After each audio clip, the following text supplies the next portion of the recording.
Well, here in Ireland, the past 36 hours have been extremely interesting, even by the interesting standards of this interesting year of 2020, because it is an interesting year. Thomas Sheridan says that it's the greatest lesson that you'll ever have, indeed, but you have to be kind of receptive to the lesson as well.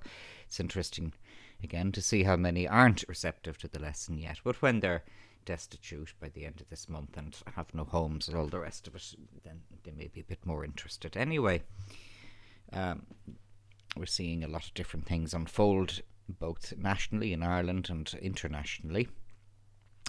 One of the things that we've seen in the past 36 hours is a group of RTE insiders having a little party for somebody who was retiring. Now, retiring in general is quite distinct from retiring from RTE, because people retire from RTE, it appears, at about the age of 49, and then they spend the rest of their lives on gilt-edged pensions, enjoying the lockdown and lecturing everybody else about how they're literally Hitler, because they don't, they don't go silently from RTE. No, they still have their mission. But anyway, a number of people in RTE were photographed having a little party for somebody who was retiring. They were not social distancing, they were not wearing masks. And the glaring problem with this is that it shows them to be a crowd of hypocrites. But we all knew that. Sure, out here in Altland, we all knew RTE were liars. So Bruce Jenner, post-operative, went on and gave an apology.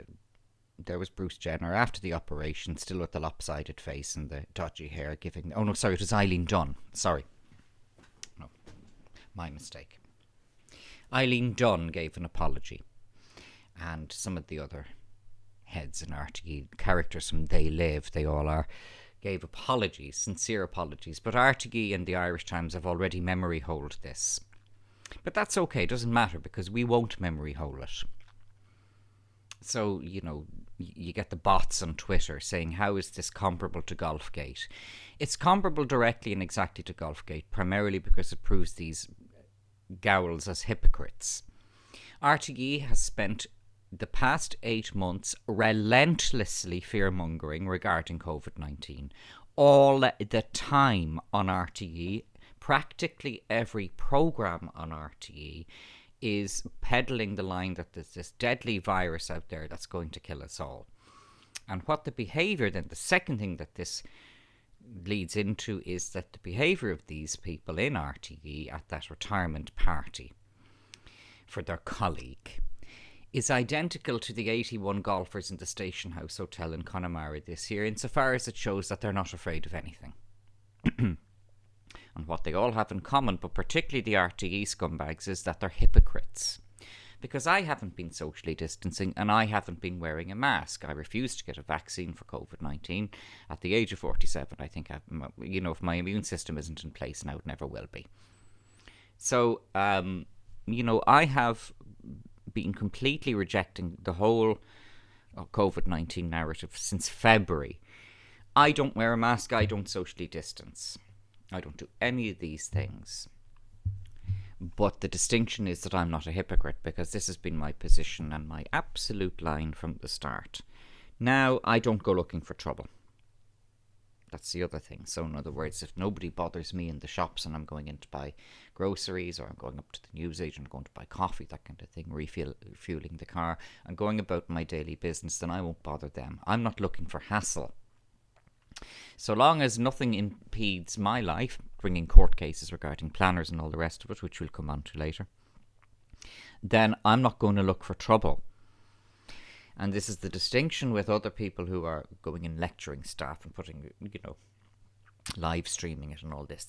Don't do that. Don't do that. But I haven't compromised in any way. Yet also, furthermore, I have, as much as I can on my limited and teeny tiny social media, consistently said, don't wear a mask, don't buy into the COVID-19 narrative. It's all bullshit. Forget about it. Whereas the people in RTE, as we all know, have been peddling this narrative regarding COVID-19 for 8 months. Now they're shown to be liars. But I told you last year that they were liars regarding Varadkar. This is nothing new to any of us out here. This does not surprise any of us out here. RTE now are terrified about what has emerged here, particularly that dirtbird, that filthy article, John Williams. They're terrified of what has emerged here. So what they're trying to do now is they come out with these quick garbled apologies and then it's forgotten about. But it's okay. Don't worry about them. We'll make sure they don't forget about it. We'll make sure they don't forget about it. So they've gone back to telling lies about Trump and Biden. They've gone back to telling us all how racist we are, and their pals in the Irish Times have chimed in with that one. Is the Irish Times dealing with the RTE thing? No, of course not. Of course not. No. That would mean having to take a break from promoting Ebon Joseph and telling us all how racist we are. And on that particular topic, there's an interesting article in today's Irish Times about a development in Dublin 6. Rathgar, they call it. It's not Rathgar, it's Old Rathmines. I know exactly where that development is. I remember when it was being built, saying to myself, now there's going to be trouble there. Because Rathmines is an older part of inner suburban Dublin. Rathmines is mentioned by Sean O'Casey, Woman from Rathmines in The Plough and the Stars. And Woman from Rathmines was interesting. That character, Woman from Rathmines, which Sean O'Casey was dealing in his own kind of oblique way and in a roundabout way with normies. The city of Dublin was in flames. There was the Easter Rising was taking place. The city was in flames, anarchy and ruin. People were looting. And this woman comes along saying how terribly, terribly awful it is because she can't get back to Rathmines. And it was a great character because it's the modern normie. Woman from Rathmines in The Plough and the Stars is the modern normie. O'Casey was right on the mark with that. I never, as a teenager, when I'd go to see O'Casey plays, or in my early 20s, I never found them particularly gripping. But he did have some very, very strong messages to get out there. He was self-educated, he was an autodidact. You know, there's a lot of merit to Sean O'Casey. And also one of the things that... And Frank McCourt, who vile individual, Frank McCourt, disgusting man. But he was talking about how when he was a young man and a late teenager, he loved the plays of Sean O'Casey. Because legitimately it described the upbringing that Frank McCourt had in the slums of Limerick. Frank McCourt, as ghastly an individual as Frank McCourt was, ghastly individual, but he did write Angela's Ashes, which is a very readable and enjoyable book, so long as you just aren't looking for anything truthful in it. And there were some elements of truth in it. He described when his parents, he and his younger siblings, moved into a house in the slums of Limerick, and there was an outdoor toilet, and you know, they looked around the place. It was a tiny house, one up, one down, no water, no heating. In other words, you just kept the place warm with the fire. There was no form of central heating. And then they noticed a man at the side of the house going and emptying a bucket into the toilet, into the outdoor toilet. And Frank's mother says, "Why are you emptying that bucket into... How can you empty that bucket into my outdoor toilet?" The man says, "It's not your toilet, it's the toilet for all 13 houses in the lane." That was around 1940. So, back then, you know, Ireland had really hardcore slums. Now, from the 1920s and 1930s, Fianna Fáil worked very hard to destroy the slums of Dublin. They did great work, and they must be commended for that and must not be forgotten. Fine Gael did nothing, or whatever they were called, the blue shirts, or, you know, whatever name those fascist thugs had back then. You know, now they're called Fine Gael. But it was Fianna Fáil who built the social housing that my mother and father grew up in Kimmage. My father was born in a slum, but, you know, he and my mum grew up in very good social housing that's still there. It has lasted. It was well built. It wasn't mixed. They weren't talking about mixed affordable housing or this communist crap that Fine Gael come out with. It was corporation housing for people who couldn't afford otherwise. It was very, very good, very progressive. But this is what my parents grew up in. We're getting back to today and that scheme in Rathmines. I remember when it was being built, I said, that's going to end in tears. It's going to end in tears. One of the agendas of Fine Gael, and to a certain extent Fianna Fáil, because they're very different political parties and they have a very different backdrop and heritage. RTE will gaslight you into thinking that they're one and the same. They're not. And that's why the present coalition between Fianna Fáil and Fine Gael is turning out to be such a disaster. such. It's good, the long-term repercussions of this are going to be seismic. People will continue to vote for Fine Gael because there's a particular type of, I wouldn't call them person, who Fine Gael can always rely on the vote for. They put in inadequate men like Simon Harris and Leo Varadkar. They put in a dumb bimbo like Helen McEntee. They still get the votes. Owen Murphy. They still get the votes. So there will always be those pathological ones who just take those Fine Gael scumbags over the line. But it's Fine Gael's dream is that no housing development shall be built that isn't mixed. In other words, there'll be a mixture of private housing and public housing. That doesn't work. Anybody who knows how people and anthropology really works knows that doesn't work. All that does is heighten and accentuate the class-based differences between these people. It doesn't work. And they use the lie, the gaslight, that if you build corporation estates, public housing estates, they become ghettos. The ghettos happen anyway. It's nothing to do with that type of planning. They just don't want to build. And it's one of the most consistent features of this government for the past 25 years is that they are unwilling to build estates of public housing. And those older estates of public housing that they were building up to the 1970s were really good. Okay, there's crime. Okay, there's a lot of unpleasant people there. Right, but they're still good housing and they work. The Ballymun Flats worked for a while. They just weren't maintained. The Ballymun Flats were years ahead of their time. They were, they'd centralised heating, they'd centralised electricity. For, the people who moved into the Ballymun Flats up to the 1960s, many of them had been living in tenements. The final remains of Dublin Corporation's tenements. They all said the Ballymun Flats were streets ahead of what they had. They had fresh, clean running water, they'd flush toilets, they'd shower, they'd bath, they'd cooking, they'd electricity. The Ballymun Flats must not be maligned. Again, there's this Fine Gael clan, oh, Ballymun, oh! They use the word Ballymun like it's a curse word. Ballymun! The problem with Ballymun was that everybody was moved out there. The flats were built and then nobody did anything for 40 years. That was the problem. That was the issue with Ballymun. But the Ballymun Flats were very well designed. They were progressive. They were ahead of their time. They were extremely energy efficient. They were good flats. I visited a friend once in one of the Ballymun Flats and she had a daughter. The flat comprised one large room which had a sitting area and a kitchen area, one large bedroom, and one large toilet room with a bath. And she and her daughter lived there. They shared the bedroom. The daughter had a small bed, the mother had a big bed. They used the large room for, they had washing machine, cooker, all the rest of it in the big room. And they had the other room for toilet, bath and washing. It was perfectly good for a woman and her child. Perfectly good. Perfectly good. And I said to her, this is a comfortable, spacious flat and you're lucky to have it. And she said, I know. I remember that. I remember it well. But, the shit has hit the fan now in an estate in Rathmines. They're saying Rathgar. It's not Rathgar. Rathgar and Rathmines have a big difference.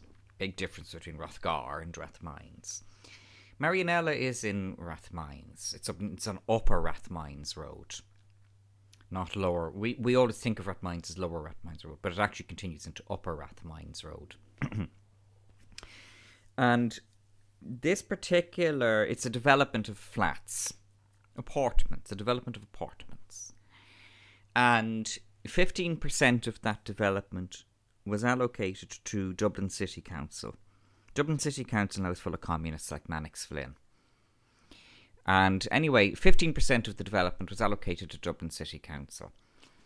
And what has happened has been, people have been moved into that 15% in part of a greater development, the rest of which, the other 85% of which comprises private apartments sold for 6, 7, 800,000 euros at the time.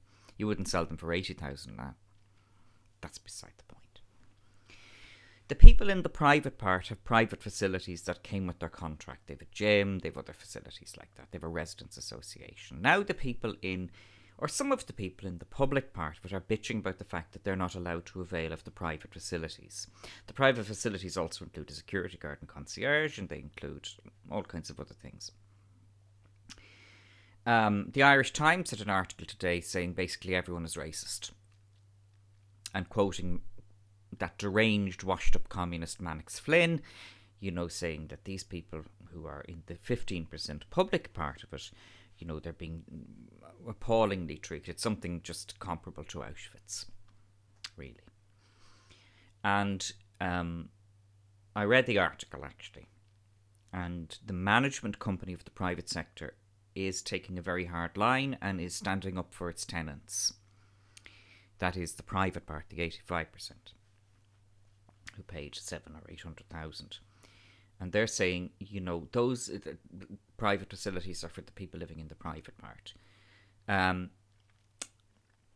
problem with the people living in the public part and those who were quoted in the newspaper today is that they have been goaded into, as pawns, as fools, they have been goaded into taking the Irish Times, Ebon Joseph, Deirdre Mortell, race baiter line.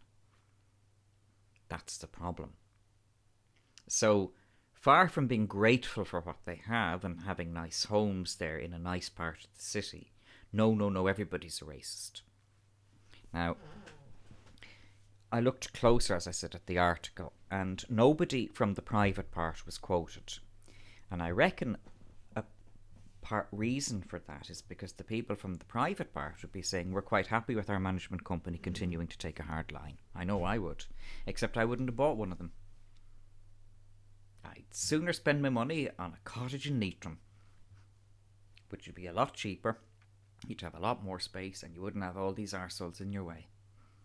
I'd relocate near Drummond railway station or something. So, of course I can drive.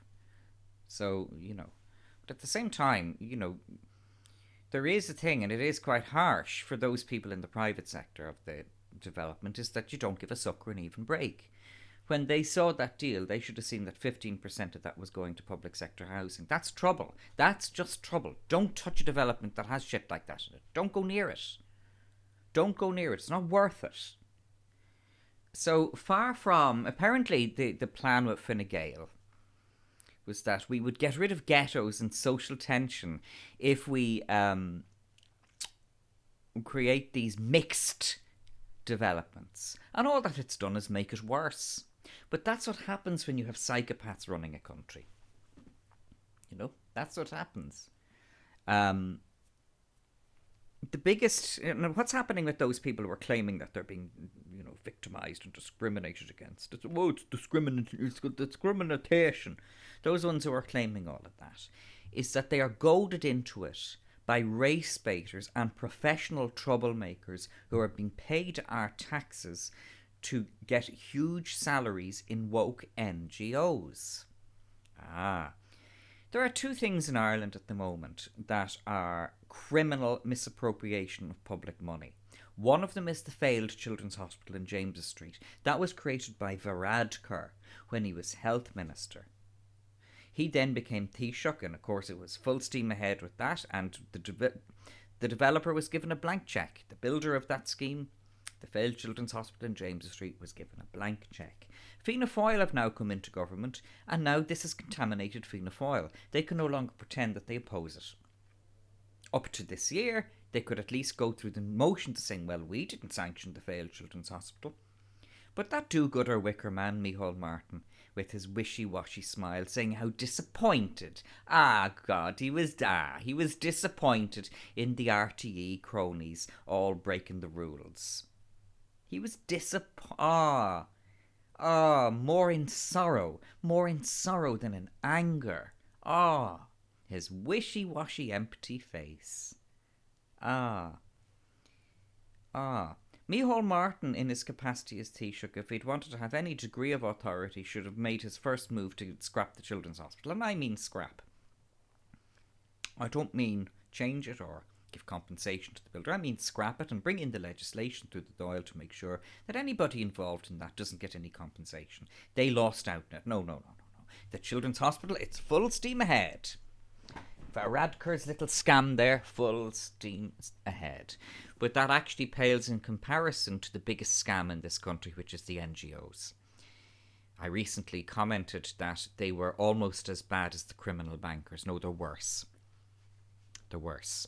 First of all, they get more money than the banks, and they get it every year. A conservative estimate of the NGOs in this country is that they get €5 billion a year. That's a conservative estimate. I'd say they probably get 7 billion. 7,000 million euros a year. Then what do the NGOs do? The bankers are the bankers and they're looking for money. The NGOs are seditious organisations that are causing trouble in this country. They are undermining the social fabric of this state by race baiting, by gaslighting ordinary, innocent, hard-working people, mainly in the private sector, who spent their lives doing their best. You look at the NGOs, and one of the worst examples is Rethink Ireland. Even the name is a fucking gaslight. Rethink Ireland. No, sorry, we don't need to rethink anything, you fucking horrible woke scumbag parasite vermin. We don't need to rethink anything. Rethink Ireland is run by a woman called Deirdre Mortell, and Deirdre got started in another woke NGO called Barnardo's. So let's take a closer look. Barnardo's. Barnardo's is ostensibly a charity looking after children's aid. Actually, if you look closer at Barnardo's, there are a lot of other things that Barnardo's do that I won't go into details with in this particular speech. Deirdre got started in Barnardo's. She cut her teeth in the NGO racket in Barnardo's, and then she moved over to Rethink Ireland. No, we don't need to rethink anything, you horrible fucking scumbags. Rethink Ireland. Rethink. See the gaslight immediately. Deirdre, though, was quite happy earlier this year to get that daft cow Imelda May, and together they got a big parcel full of €500,000 of your taxes, and they set fire to it in the middle of the city with a thing saying, "You don't get to be racist and Irish. Why don't you fuck right off and I'll decide whether or not I'm Irish." And stop wasting our taxes on bullshit. The NGOs are a cancer, a malignant cancer that is destroying this country, because we have had people of different races in this country in a significant number for conservatively at least 50 years, and you know what? There hasn't been any trouble. If anybody wants to contradict that one, think of Phil Lynott.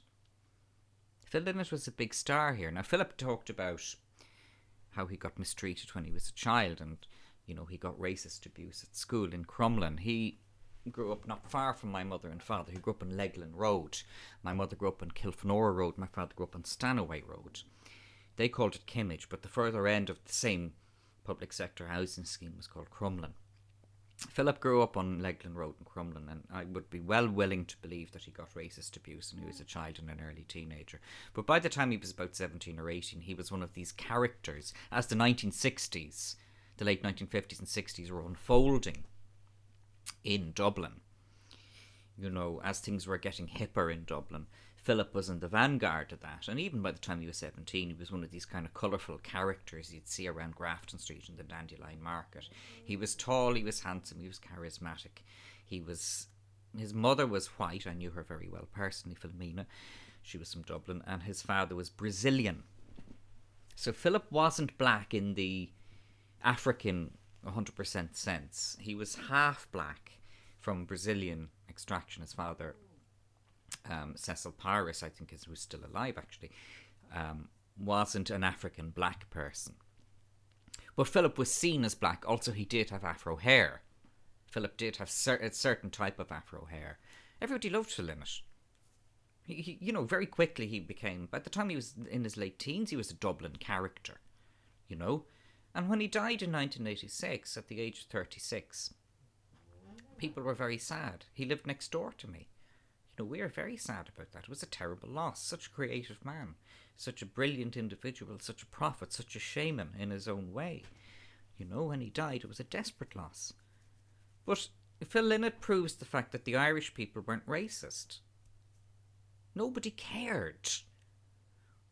But when you have this thing of people whose fat salaries, like Fergus Finlay and Deirdre Mortell, rest on gaslighting people into thinking that they're not what they are, then you have these seditious, troublemaking NGOs like Rethink Ireland and Barnardo's. And Barnardo's is as bad as Rethink Ireland. It is as bad. It is as bad. We don't need, you know, and there's Deirdre Mortell and Imelda May at the launch, It's another Fine Gael thing. Launch this and launch that and launch it. Every time, they've stopped a little bit. I think Fianna Fáil might, in their own haphazard, Micheál Martin way, have put kind of a break on the launches.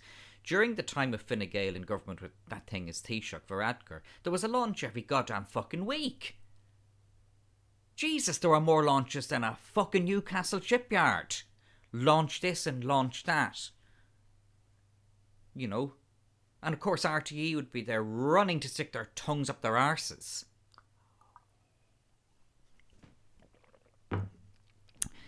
So, that's where we're at.